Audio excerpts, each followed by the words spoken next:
Alexa, give me a local news update. Hey Philip, here's your news. Hey. The York County Sheriff's Office is investigating a burglary that stemmed from a landlord and tenant dispute in the town of Acton. Officials say it happened over the weekend at an apartment on Acton Ridge Road. They say a woman who lives there called for help when a large group of motorcycles showed up. She told police some of the drivers tried to force their way into her apartment. Police say 3 people kicked the door open and made threats. Deputies say the landlord allegedly recruited the motorcycle drivers to take part. As a result, police arrested Jesse Manchester from Sanford, Christopher Moreau from Shapley, and Harley Ferris from Acton. All 3 are facing burglary and criminal threatening charges.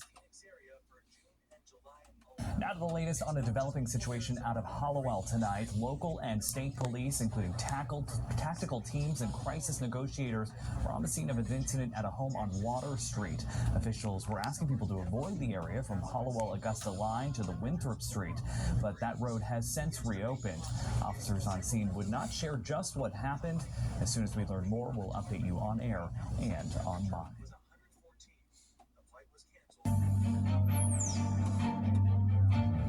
Military funerals are often solemn occasions, but one family smiled today as they laid their loved one to rest. It was a day 80 years in the making. Ensign Stanley Allen served in the Navy on the USS Oklahoma. He was killed in the attack on Pearl Harbor and was one of more than 400 sailors whose bodies were trapped when the ship capsized. Some were identified in the years after, but in 2015, the Navy set out to identify the others. Allen was a DNA match to relatives in 2021, and today some of them paid respects as Allen was finally laid to rest at the Maine Veterans Memorial Cemetery. Rear Admiral Mike Brown came from the Pentagon to preside over the funeral.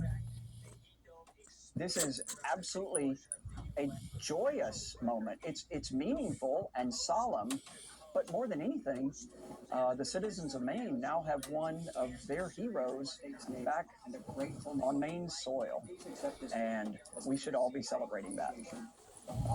32 sailors who died in the attack on the USS Oklahoma are still unidentified. The Navy has committed to finding them all.